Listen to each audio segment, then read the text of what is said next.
ഇന്ന് mission VFA-LDCയുടെ day 4 first റിവിഷനാണ്. ടോപ്പിക്കിലേക്ക് കടക്കാം. മലയാള first ബെല്ലിൻ്റെ 4ാമത്തെ ക്ലാസ്സാണ് റിവിഷനുള്ളത്. ഇംഗ്ലീഷിൽ സിൻസ് 4 ആണ് റൂൾ 4 വരുന്നത്. 2 കാര്യങ്ങളാണ് ശ്രദ്ധിക്കേണ്ടത്. ഒന്നാമത്തെ കാര്യം, സിൻസ് 4 തമ്മിലുള്ള വ്യത്യാസമാണ്. സിൻസ് ഒരു പോയിന്റ് ഓഫ് ടൈമിനെയാണ് സൂചിപ്പിക്കുന്നത്. സിൻസ് മോർണിംഗ്, സിൻസ് 1991 അങ്ങനെയൊക്കെ പറയും. 4 എന്ന് പറയുന്നത് ഒരു ഡ്യൂറേഷൻ ഓഫ് ടൈമാണ്. ഫോർ 2 hours, ഫോർ 4 years അങ്ങനെയൊക്കെ പറയുന്ന ഡ്യൂറേഷനെ കാണിക്കാനാണ് 4 ഉപയോഗിക്കുന്നത്.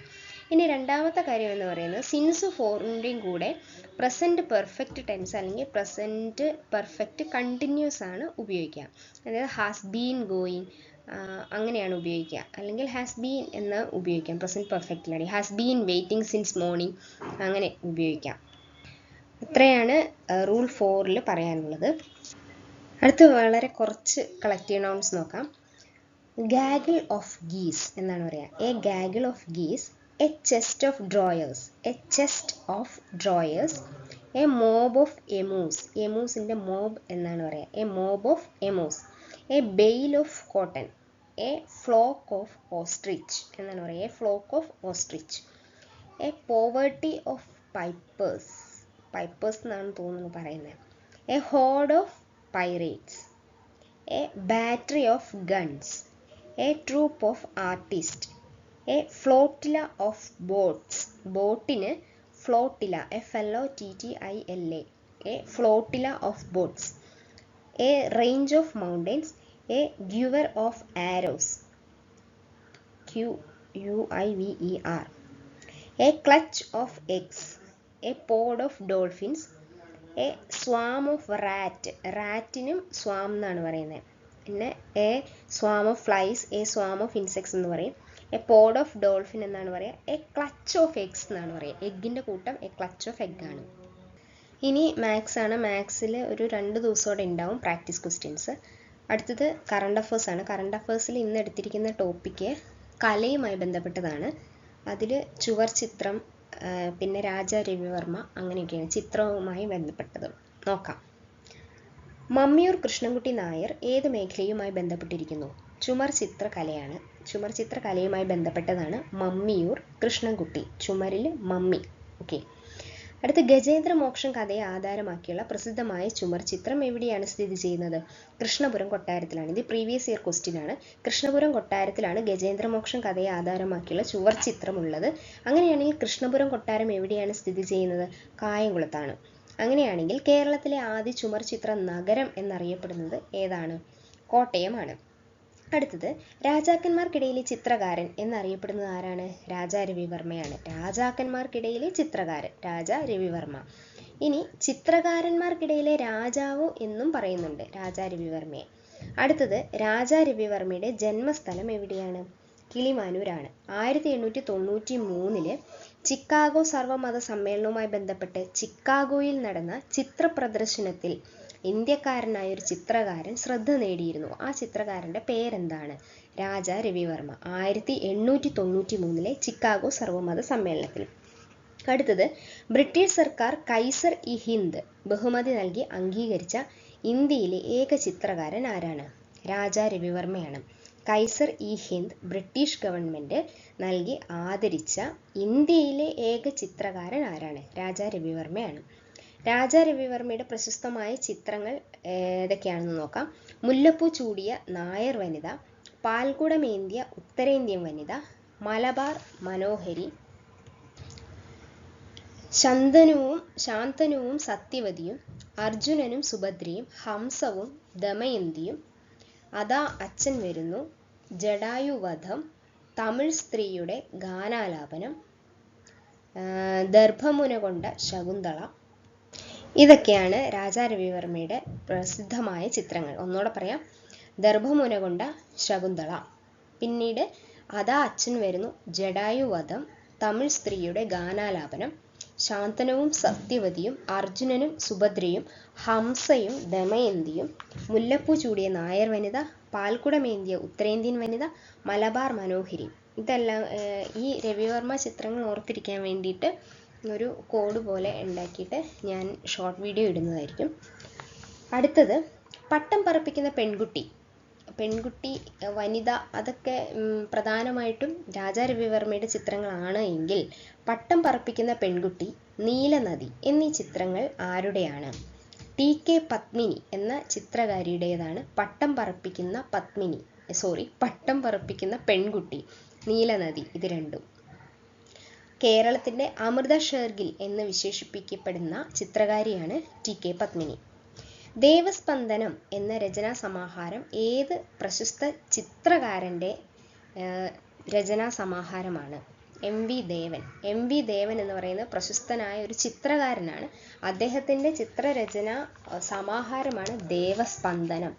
ദേവസ്പന്ദനം ദേവൻ പേരിൽ തന്നെ ഉണ്ടല്ലോ.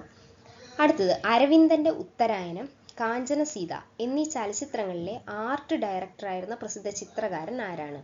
ആർട്ടിസ്റ്റ് നമ്പൂതിരി. കേട്ടിട്ടുണ്ടാവും, ആർട്ടിസ്റ്റ് നമ്പൂതിരി.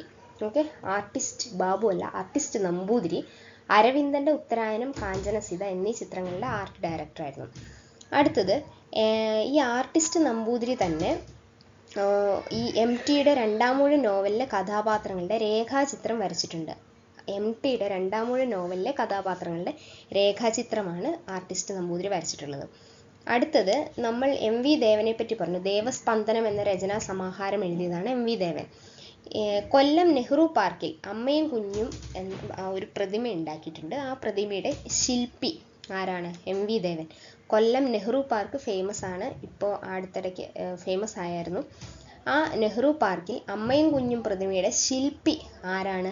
MV ദേവനാണ്. ദേവസ്പന്ദനം എന്ന രചനാ സമാഹാരത്തിലൂടെ പ്രശസ്തനായ ചിത്രകാരനാണ്. അങ്ങനെയാണെങ്കിൽ തിരുവനന്തപുരത്തെ SIT ആശുപത്രിക്ക് മുന്നിലെ അമ്മയും കുഞ്ഞും പ്രതിമയുടെ ശില്പി ആരാണ്? ആര്യനാട് രാജേന്ദ്രനാണ്. നോക്കുക, അമ്മയും കുഞ്ഞും രണ്ട് സ്ഥലത്തുണ്ട്, ഒന്ന് കൊല്ലത്തുണ്ട്. കൊല്ലത്തെ പാർക്കിലുള്ളത് MV ദേവന്റെ ശില്പമാണ്. MV ദേവൻ ഉണ്ടാക്കിയ ശില്പമാണ്. അങ്ങനെയാണെങ്കിൽ SITക്ക് മുന്നിലുള്ളത് ആര്യനാട് രാജേന്ദ്രൻ. ആര്യനാട് എന്ന് പറയുന്നത് തിരുവനന്തപുരത്തുള്ള സ്ഥലമാണ്. അപ്പോൾ തിരുവനന്തപുരത്തെ SIT ആശുപത്രിക്ക് മുമ്പിൽ അമ്മയും കുഞ്ഞും പ്രതിമയുടെ ശില്പി ആര്യനാട് രാജേന്ദ്രനാണ്. അങ്ങനെയാണെങ്കിൽ മലമ്പുഴയിലെ പ്രസിദ്ധമായ യക്ഷി പ്രതിമയുടെ ശില്പി ആരാണ്? അതെല്ലാവർക്കും അറിയാം, കാനായി കുഞ്ഞിരാമനാണ്. തിരുവനന്തപുരം ശംഖുമുഖം കടപ്പുറത്തെ ജലകന്യകയുടെ ശില്പം ആരാണ് ഉണ്ടാക്കിയത്? അതും കാനായി കുഞ്ഞിരാമനാണ്. മലമ്പുഴയിലുള്ളത് യക്ഷി പ്രതിമയാണ് കാനായി കുഞ്ഞിരാമൻ. തിരുവനന്തപുരം ശംഖുമുഖത്തുള്ളത് ജലകന്യകയാണ് കേട്ടോ. അങ്ങനെയാണെങ്കിൽ കേരളത്തിലെ ആദ്യ ശില്പനഗരം എന്നറിയപ്പെടുന്നത് ഏതാണ്? കോഴിക്കോടാണ് ശില്പനഗരം. പ്രതിമകളുടെ നഗരം എന്നറിയപ്പെടുന്നതാണ് തിരുവനന്തപുരം. കൂടുതൽ പ്രതികളുള്ളത് തിരുവനന്തപുരത്താണെന്ന് ഓർത്തിരിക്കാൻ വേണ്ടിയിട്ട് പറഞ്ഞതാണ് തിരുവനന്തപുരം. പ്രതിമകളുടെ നഗരം തിരുവനന്തപുരം, ശില്പനഗരം കോഴിക്കോട്. കാർട്ടൂണിസ്റ്റ് ശങ്കറിന്റെ ജന്മസ്ഥലം കായംകുളമാണ്. ഇന്ത്യയിലെ ആദ്യത്തെ ദേശീയ കാർട്ടൂൺ മ്യൂസിയം സ്ഥാപിക്കപ്പെട്ടത് എവിടെയാണ്? കായംകുളത്താണ്. അതായത് കായംകുളത്താണ് ഇന്ത്യയിലെ തന്നെ ആദ്യത്തെ ദേശീയ കാർട്ടൂൺ മ്യൂസിയം സ്ഥാപിക്കപ്പെട്ടത് കായംകുളത്താണ്. ഈ കാർട്ടൂണിസ്റ്റ് ശങ്കർ സ്മാരക ദേശീയ കാർട്ടൂൺ മ്യൂസിയമാണ് അത് കായംകുളത്തുള്ളത്. ആ കാർട്ടൂൺ മ്യൂസിയത്തിൻ്റെ പേര് ശങ്കർ സ്മാരക ദേശീയ കാർട്ടൂൺ മ്യൂസിയം എന്നാണ്. കേരളത്തിൽ ആദ്യമായി കാർട്ടൂൺ അച്ചടിച്ച പ്രസിദ്ധീകരണം ഏതാണ്? വിദൂഷകൻ എന്ന പ്രസിദ്ധീകരണത്തിലാണ് ആദ്യമായിട്ട് കാർട്ടൂൺ അച്ചടിച്ചത്. മഹാക്ഷാമ ദേവതയാണ് ആദ്യ കാർട്ടൂണിൽ ആദ്യം വരച്ചത് മഹാക്ഷാമ ദേവതയാണ്. അങ്ങനെ കാർട്ടൂണിനെ പറ്റി പറയുമ്പോൾ ബോബനും മോളിയും എന്ന കാർട്ടൂൺ പരമ്പരയിലൂടെ ശ്രദ്ധ നേടിയ കാർട്ടൂണിസ്റ്റുകൾ ആണ് VT തോമസ്, ടോംസ് എന്ന് പറയും. ചെറിയ മനുഷ്യരും വലിയ ലോകവും എന്ന കാർട്ടൂൺ പരമ്പര ആരുടേതാണ്? അരവിന്ദൻ്റെയാണ്. ഇത്തിരി നേരം പോക്ക് ഒത്തിരി ദർശനം എന്ന കാർട്ടൂൺ പരമ്പര ആരുടെയാണ്? OV വിജയൻ. ഇത്തിരി നേരം പോക്ക് ഒത്തിരി ദർശനം, OV വിജയൻ. മലയാള മനോരമയിലെ പൊന്നമ്മ സൂപ്രണ്ട്, വനിതയിലെ മിസിസ് നായർ എന്നീ കാർട്ടൂൺ കഥാപാത്രങ്ങളുടെ സൃഷ്ടാവ് യേശുദാസനാണ്. മാതൃഭൂമിയിലെ കുഞ്ഞമ്മാൻ എന്ന കാർട്ടൂൺ തുടങ്ങിയത് BM ഗഫൂർ ആണ്. മാതൃഭൂമിയിലെ കുഞ്ഞമ്മാൻ ഗഫൂർ, പൊന്നമ്മ സൂപ്രണ്ടും മിസ്സിസ് നായറും യേശുദാസിൻ്റെയാണ്. ഇത്തിരി നേരം പോക്ക് ഒത്തിരി ദർശനം OV വിജയൻ. ചെറിയ മനുഷ്യരും വലിയ ലോകവും അരവിന്ദൻ. ബോബനും മോളിയും VT തോമസ്. ആദ്യത്തെ കാർട്ടൂൺ അച്ചടിച്ച പ്രസിദ്ധീകരണം വിദൂഷകൻ. ആദ്യത്തെ ദേശീയ കാർട്ടൂൺ മ്യൂസിയം വരുന്നത് കായംകുളത്ത്. കാർട്ടൂൺ ശങ്കറിൻ്റെ പേരിലാണ്. കാർട്ടൂൺ ശങ്കറിൻ്റെ ജന്മസ്ഥലമാണ് കായംകുളം. പ്രതിമകളുടെ നഗരം തിരുവനന്തപുരം, ശില്പനഗരം കോഴിക്കോട്. കേരളത്തിലെ ആദ്യ ശില്പനഗരമാണ് കേട്ടോ കോഴിക്കോട്.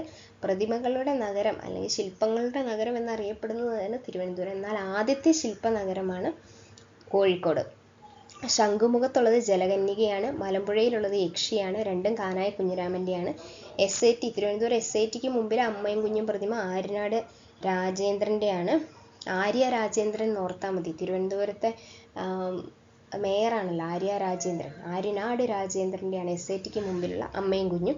കൊല്ലം നെഹ്റു പാർക്കിന് മുമ്പിലുള്ള അമ്മയും കുഞ്ഞും MV ദേവൻ്റെയാണ്. MTയുടെ രണ്ടാം മൂഴത്തിൽ കഥാപാത്രങ്ങളെ രേഖാചിത്രം വരച്ച ആർട്ടിസ്റ്റ് നമ്പൂതിരിയാണ്. അരവിന്ദൻ്റെ ഉത്തരായനം, കാഞ്ചന സീത എന്നീ ചിത്രങ്ങളുടെ ആർട്ട് ഡയറക്ടറായിരുന്നു. ദേവസ്പന്ദനം എന്ന രചനാ സമാഹാരം ആരുടെയാണ്? MV ഗോവിന്ദൻ്റെയാണ്. ഇത്രയാണ് കറണ്ട് അഫേഴ്സിൽ കലയുമായി ബന്ധപ്പെട്ടതിൽ മൊത്തം എത്തിയിട്ടില്ല. ഏകദേശം ചുമർ ചിത്രകലയും കാർട്ടൂണും ഒക്കെ ഉൾപ്പെടുത്തിയിട്ടുണ്ട്. ഇനി ബാക്കി വേറൊരു ക്ലാസ്സിൽ നോക്കാം. അടുത്തത് വേൾഡ് ഹിസ്റ്ററിയിലേക്കാണ് വരുന്നത്. വേൾഡ് ഹിസ്റ്ററിയിൽ അമേരിക്കൻ റവല്യൂഷനാണ്. ഇന്നലെ നമ്മൾ ഇംഗ്ലണ്ടിലെ രക്തരഹിത വിപ്ലവം നോക്കിയിരുന്നു. അതിൻ്റെ അകത്ത് കീവേഡ്സ് മാത്രമാണ് നോക്കിയത്. ഇന്ന് അമേരിക്കൻ വിപ്ലവത്തിനെ പറ്റി നോക്കാം. അതിൻ്റെ അകത്ത് കീവേഡ്സിൽ ഒന്ന് പറയുന്നത് കൊളംബസ് ആണ്. അതായത് 1492 ക്രിസ്റ്റഫർ കൊളംബസ് സ്പെയിൻ കിങ് അയച്ചിട്ട് അമേരിക്കയിലേക്ക് എത്തുന്നു. അമേരിക്കയല്ലായിരുന്നു, ഇന്ത്യയിലേക്കായിരുന്നു വന്നത്. റെഡ് ഇന്ത്യൻസ് എന്ന് അവിടെയുള്ളവരെ വിളിച്ചു. സീ റൂട്ട് കണ്ടെത്തുക എന്നുള്ളതായിരുന്നു ലക്ഷ്യം. അതായത് ഏഷ്യയിലേക്കുള്ള സീ റൂട്ട് കണ്ടെത്താൻ വേണ്ടിയിട്ടായിരുന്നു വന്നത്. ഫസ്റ്റ് യൂറോപ്യനാണ് എത്തുന്നത്. ഓക്കെ, കൊളംബസ് ഡേ ഒക്കെ എന്ന് പറഞ്ഞൊക്കെ ആഘോഷിക്കാറുണ്ട്. കൊളംബസ് വന്നത് 90 അംഗങ്ങളും ആയിട്ടാണ്. അത് 3 കപ്പലിലാണ് വന്നത്. സാന്റാ മറിയ, നൈന, പിൻറ്റ എന്നീ 3 കപ്പലുകളിലായിട്ട് 90 ആൾക്കാരുമായിട്ടാണ് കൊളംബസ് വന്നത്. ഇനി തീർത്ഥാടക പിതാക്കൾ എന്നതാണ് രണ്ടാമത്തെ ടേം. ഇംഗ്ലണ്ടിലെ ആൾക്കാർ സ്റ്റുവർട്ട് രാജവംശത്തിൻ്റെ അവർ മതപീഡനത്തെ തുടർന്ന്, അതായത് ജെയിംസ് 1 രാജാവിൻ്റെ മതപീഡനത്തെ തുടർന്ന് ഇങ്ങോട്ടേക്ക് ഇംഗ്ലണ്ടിലേക്ക് പലായനം ചെയ്ത ആൾക്കാരാണ്. മെയ്ഫ്ലവർ എന്ന കപ്പലിൽ 1920 നോർത്ത് അമേരിക്കയിൽ വന്നെത്തുന്നു. അവരവിടെ പ്ലൈമൗത്ത് കോളനി ഉണ്ടാക്കുന്നു. പിൽഗ്രിം ഫാദേഴ്സ് അല്ലെങ്കിൽ തീർത്ഥാടക പിതാക്കൾ എന്നാണ് അറിയപ്പെടുന്നത്. അടുത്ത വേർഡ് മെർക്കന്റിലിസമാണ്. 16th 18th സെഞ്ച്വറിയിലാണ് ഇത് നടക്കുന്നത്. ബ്രിട്ടൻ്റെ കച്ചവട നയം ഒരു മെർക്കന്റിലിസ് സിദ്ധാന്തത്തെ ആസ്പദമാക്കിയിട്ടുള്ളതായിരുന്നു. അതായത് ബ്രിട്ടന് വേണ്ടി മാത്രം ഉൽപ്പാദിപ്പിക്കുക, വേറെ രാജ്യങ്ങളുമായിട്ടൊന്നും കോമ്പീറ്റ് ചെയ്യാൻ പോകരുത്. പിന്നെ ബ്രിട്ടൻ്റെ ഭരണമായിരിക്കും സൈന്യം. അതുകൊണ്ട് ബ്രിട്ടൻ്റെ അവിടെ ഭരിക്കാൻ നിർത്തുന്ന സൈന്യത്തിനെ ഹെൽപ്പ് ചെയ്യണം ആ കോളനി രാജ്യങ്ങൾ. അങ്ങനെയൊക്കെയുള്ള കുറച്ച് കാര്യങ്ങളൊക്കെയാണ് അതായത് മെർക്കന്റിലിസ് നയത്തിൽ വരുന്നത്. പിന്നെ നാവിഗേഷൻ ആക്ട് ഒക്കെ വരുന്നു. നാവിഗേഷൻ ആക്ടിൽ വരുന്നതാണ് 1951, 1651, 1660 നാവിഗേഷൻ ആക്ട് വരുന്നത്. അതായത് ഇംഗ്ലീഷുകാരുടെ കപ്പലുകളിൽ മാത്രമേ സാധനങ്ങൾ കടത്താവൂ. അങ്ങനെ കടത്തുന്ന സാധനങ്ങൾ ആദ്യം തന്നെ ഇംഗ്ലണ്ടിലേക്ക് തന്നെ അയക്കണം. അങ്ങനെയൊക്കെയായിരുന്നു നയം. അടുത്ത ടേം എന്ന് പറയുന്നത് സപ്തവത്സര യുദ്ധമാണ്. കാനഡയും ഫ്രഞ്ചും തമ്മിലാണ്, അതായത് ഇംഗ്ലണ്ട് ഫ്രാൻസും തമ്മിലായിരുന്നു യുദ്ധം നടന്നത്. ഇംഗ്ലണ്ടും ഫ്രാൻസും തമ്മിലാണ് യുദ്ധം നടന്നത്. 1756-67 കാലത്ത് 7 വർഷത്തെ യുദ്ധമായിരുന്നു. 56-63 ഇംഗ്ലണ്ടാണ് അതിൽ ജയിക്കുന്നത്. കാനഡ ഇംഗ്ലണ്ടിനെ സപ്പോർട്ട് ചെയ്യുന്നു. അങ്ങനെ 1754 ഒരു ആൽബനി കോൺഗ്രസ് കൂടുന്നു. അങ്ങനെ ഇതിൽ ബെഞ്ചമിൻ ഫ്രാങ്ക്ലിൻ്റെ ജോർജ് III നേതൃത്വത്തിലാണ് കോൺഗ്രസ് കൂടുന്നത്. യുദ്ധത്തിൻ്റെ സാമ്പത്തിക ഭാരവും പിടിച്ചെടുത്ത മിസിസിപ്പി നദീതടം, പിന്നെ സെൻറ്റ് ലോറൻസ് നദീതടം അവിടെയൊക്കെ ശത്രുക്കളിൽ നിന്ന് സംരക്ഷണം നേടുന്നതിന് വേണ്ടിയിട്ട് പട്ടാളക്കാരെ നിർത്തണം. അപ്പോൾ അതിനൊക്കെയുള്ള ബാധ്യത, പിന്നെ അതിൻ്റെ എല്ലാത്തിൻ്റെ അംശം ഈ കോളനിക്കാർ നൽകണം, ഒരു ടാക്സ് ആയിട്ട് നൽകണം. അതാണ് ഈ സപ്തവത്സര യുദ്ധത്തിന് ശേഷം കോളനിയിലേക്ക് വന്നൊരു ഭാരം എന്ന് പറയുന്നത്. അതിൻ്റെ ഭാഗമായിട്ടാണ് ഷുഗർ ആക്ട് വരുന്നത്. 1764 ഷുഗർ ആക്ട് വരുന്നത്. 64 നികുതി ഭാരം, അതായത് കോളനിയിലേക്ക് ഇറക്കുന്ന അതിൽ നികുതി കൂട്ടി. പിന്നെ കള്ളക്കടത്തായിട്ട്, അപ്പോൾ നികുതി കൂട്ടിക്കഴിഞ്ഞപ്പോൾ ആൾക്കാർ കള്ളക്കടത്തായിട്ടൊക്കെ ഷുഗർ കടത്താൻ തുടങ്ങി. അപ്പോൾ അത് തടയുന്നതിന് വേണ്ടിയിട്ട് വീടിലും കപ്പലിലും എല്ലാത്തിലും ഇവർ പട്ടാളക്കാരെ വെച്ച് ചെക്കിംഗ് ഒക്കെ നടത്തുന്നുണ്ടായിരുന്നു 1764. ഇനി 1765 അടുത്ത വർഷമാണ് സ്റ്റാമ്പ് ആക്ട് വരുന്നത്. പത്രങ്ങൾ, ലഘുലേഖ, ആധാരം, റവന്യൂ സ്റ്റാമ്പ് പേപ്പർ, അങ്ങനെ എല്ലാ പത്രത്തിനും എല്ലാവർക്കും, അഡ്വക്കേറ്റ്, കച്ചവടക്കാർ, ബാങ്കുകാർ, എല്ലാത്തിനും ഒരു ഭാരം വരികയാണ്, ആക്ട് വരികയാണ്. അത് അന്നേരമാണ് ജെയിംസ് ഓട്ടിസ് എന്നൊരു അഡ്വക്കേറ്റ് ആയിരുന്നു ജെയിംസ് ഓട്ടിസ്. അദ്ദേഹം പ്രാതിനിധ്യമില്ലാതെ, നികുതിയില്ല, അതായത് ബ്രിട്ടീഷ് ഈ കോളനിക്കാർക്ക് അവിടെ ബ്രിട്ടീഷ് ഗവൺമെൻറ്റിൽ ഒരു അംഗത്വം ഒന്നും കൊടുക്കുന്നില്ല, പിന്നെ എന്തിന് ഞങ്ങൾ നികുതി അടയ്ക്കണം എന്നുള്ള രീതിക്ക് പറയുന്നത്. ഇതിൻ്റെ ഭാഗമായിട്ട് 1765 ബോസ്റ്റണിൽ പോയിട്ട് ബോസ്റ്റണിൽ ഒക്ടോബർ 9 ഒരു സമ്മേളനം നടക്കുന്നു. അവിടെ സാമുവൽ ആഡംസും പാട്രിക് ഹാൻഡിയൊക്കെ സ്വാതന്ത്ര്യ പ്രക്ഷോഭം നടത്തുന്നു. അങ്ങനെ 1765 പ്രഖ്യാപിച്ച സ്റ്റാമ്പ് ആക്ട് 1766 റദ്ദ് ചെയ്യുന്നുണ്ട്. പിന്നീട് ക്വാർട്ടറിംഗ് ആക്ട് എന്ന് പറഞ്ഞാണ് വരുന്നത്. അതായത് ബ്രിട്ടീഷ് പട്ടാളത്തിന് അമേരിക്കൻ കോളനിയിൽ ബലപ്രയോഗത്തിലൂടെ താമസിക്കാം എന്നുള്ളൊരു നിയമം വരുന്നതാണ് ക്വാർട്ടറിംഗ് ആക്ട്. പിന്നെ വരുന്നതാണ് ടൗൺഷെൻഡ് ആക്ട്. 1767 ടൗൺഷെൻഡ് ആക്ട് വരുന്നത്. അതായത് ബ്രിട്ടീഷ് ധനകാര്യമന്ത്രിയായിരുന്ന ചാൾസ് ടൗൺഷെൻഡ്, അദ്ദേഹം കണ്ണാടി, ഈയം, ചായം, കടലാസ്, തേയില എന്നിവയ്ക്ക് ഇമ്പോർട്ട് ടാക്സ് നടപ്പിലാക്കാൻ ബ്രിട്ടീഷ് കമ്മീഷണേഴ്സിനോട് പറഞ്ഞു. ഓക്കെ, അങ്ങനെ ജൂറി ഇല്ലാതെ വിചാരണ ചെയ്യാം, നിയമലംഘനമൊക്കെ അങ്ങനെ നടത്താം എന്നൊക്കെ പറഞ്ഞ് അങ്ങനെയൊരു നിയമമായിരുന്നു ടൗൺഷെൻഡ് ആക്ട്. ടൗൺഷെൻഡ് ആക്ട് എന്ന് പറയുന്നത് ടൗൺഷെൻഡ് എന്ന ആളുടെ, അതായത് ബ്രിട്ടീഷ് മന്ത്രിയായിരുന്ന ചാൾസ് ടൗൺഷെൻഡ് നടപ്പാക്കിയ ഭരണ പരിഷ്കരണത്തിൻ്റെ ഭാഗമായി വന്ന നിയമം. അതുകൊണ്ടാണ് ടൗൺഷെൻഡ് ആക്ട് 1767. എന്തൊക്കെയാണ്? കണ്ണാടി, ഈയം, ചായം, കടലാസ്, തേയില. കണ്ണാടി, ഈയം, ചായം, കടലാസ്, തേയില. അടുത്തത് ബോസ്റ്റൺ കൂട്ടക്കലിയാണ്. 1770 നടക്കുന്നു. ഇറക്കുമതിയൊക്കെ കുറഞ്ഞു വരുന്നു. ക്വാർട്ടറിംഗ് ആക്ട്, ടൗൺഷെൻഡ് ആക്ട് എല്ലാത്തിനും എതിരെ പ്രക്ഷോഭം നടക്കുന്നു ബോസ്റ്റണിൽ വെച്ചിട്ട്. അങ്ങനെ ബ്രിട്ടീഷ് പട്ടാളത്തെ അധിക്ഷേപിച്ചു. ആ അധിക്ഷേപത്തിൻ്റെ പകരമായിട്ട് അവർ കുറേ പേരെ കൊല്ലുന്നു. അതാണ് 1770 ബോസ്റ്റണിൽ നടന്ന ബോസ്റ്റൺ കൂട്ടക്കൊല. അങ്ങനെ 1773 ബോസ്റ്റൺ ടീ പാർട്ടി നടക്കുന്നു. ജോർജ് മൂന്നാമനും നോർത്ത് പ്രഭുവുമായിരുന്നു അവിടെ ഉണ്ടായിരുന്നത്. ടൗൺഷെൻഡ് നിയമം റദ്ദ് ചെയ്യുന്നു. 1770 ആണ് റദ്ദ് ചെയ്യുന്നത്. തേയിലയുടെ നികുതി നിലനിർത്തി, പക്ഷേ അതിന് കോളനിക്കാർ എതിർത്തു. തേയിലേൻ്റെ നികുതി എടുത്തു മാറ്റണമെന്ന് പറഞ്ഞു. അമേരിക്കയിലേക്ക് ഇറക്കുമതി ചെയ്ത തേയില വാങ്ങാൻ അവർ വിസമ്മതിച്ചു. അങ്ങനെ ബോസ്റ്റൺ പൗരന്മാർ അമേരിക്കൻ ഇന്ത്യൻസിൻ്റെ വേഷം കെട്ടിയിട്ട് 1773 ഡിസംബർ 16 ഓർക്കണേ, 1773 ഡിസംബർ 16 342 തേയിലപ്പെട്ടി, 2, 3, 4 ഉണ്ട് അതിൻ്റെ അകത്ത്, 3, 4, 2 342 തേയിലപ്പെട്ടി പ്രതികാരത്തിൻ്റെ ഭാഗമായിട്ട് ബോസ്റ്റൺ തുറമുഖത്ത് അവിടെ വലിച്ചെറിഞ്ഞു. അതിൻ്റെ ഭാഗമായിട്ട് ബോസ്റ്റൺ തുറമുഖം അടച്ചു. പട്ടാളക്കാർ ബലാത്കാരമായി കോളനിയിൽ താമസിക്കാനും പിന്നെ സ്ഥലങ്ങൾ കൈയടക്കാനൊക്കെ തുടങ്ങി. അതിൻ്റെ ഭാഗമായിട്ട് അതാണ് ബോസ്റ്റൺ ടീ പാർട്ടിയുമായി നടന്ന സംഭവങ്ങൾ. അടുത്തതാണ് കോണ്ടിനെൻ്റൽ കോൺഗ്രസ് നടക്കുന്നു. 1774 സെപ്റ്റംബർ 5 ഒന്നാമത്തെ കോണ്ടിനെൻ്റൽ കോൺഗ്രസ് ഫിലാഡൽഫിയയിൽ നടക്കുന്നു. ജോർജിയ മാത്രം പങ്കെടുത്തില്ല. ബ്രിട്ടീഷ് ഇറക്കുമതി അവസാനിപ്പിക്കുക എന്ന് പറഞ്ഞായിരുന്നു സമരം നടന്നിരുന്നത്. അടുത്തത്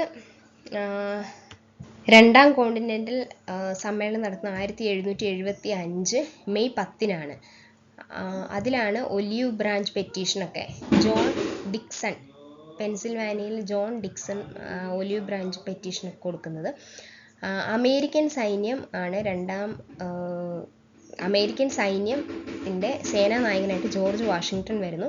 സ്വാതന്ത്ര്യ പ്രഖ്യാപന വിളംബരം നടക്കുന്നു. തോമസ് ജെഫേഴ്സൺ, ബെഞ്ചമിൻ ഫ്രാങ്ക്ലിൻ എന്നിവരെ ആണ് ഈ സ്വാതന്ത്ര്യ പ്രഖ്യാപന വിളംബരം ഉണ്ടാക്കിയത്.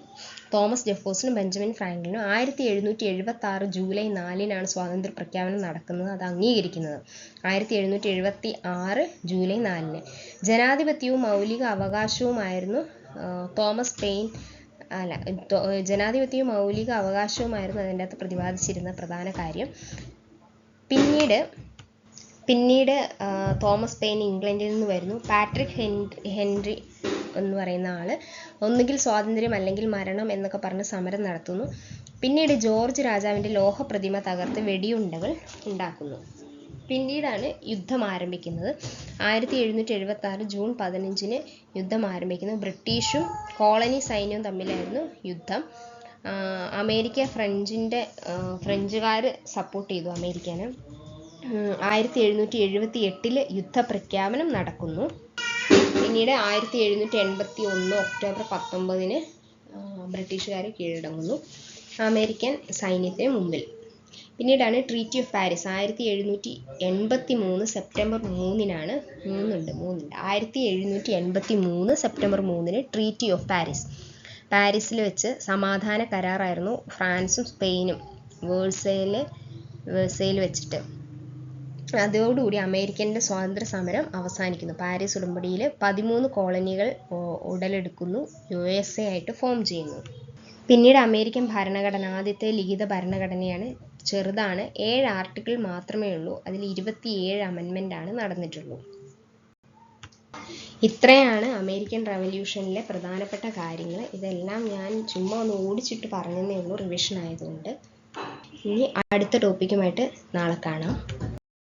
വീഡിയോ ഇഷ്ടപ്പെട്ടാൽ സബ്സ്ക്രൈബ് ചെയ്യുക. മുടങ്ങാതെ വീഡിയോസ് ലഭിക്കാനായി, അതായത് കൺസിസ്റ്റൻ്റ് ആയിട്ട് പോകാനായിട്ട് ചാനൽ സബ്സ്ക്രൈബ് ചെയ്യുക. Thank you.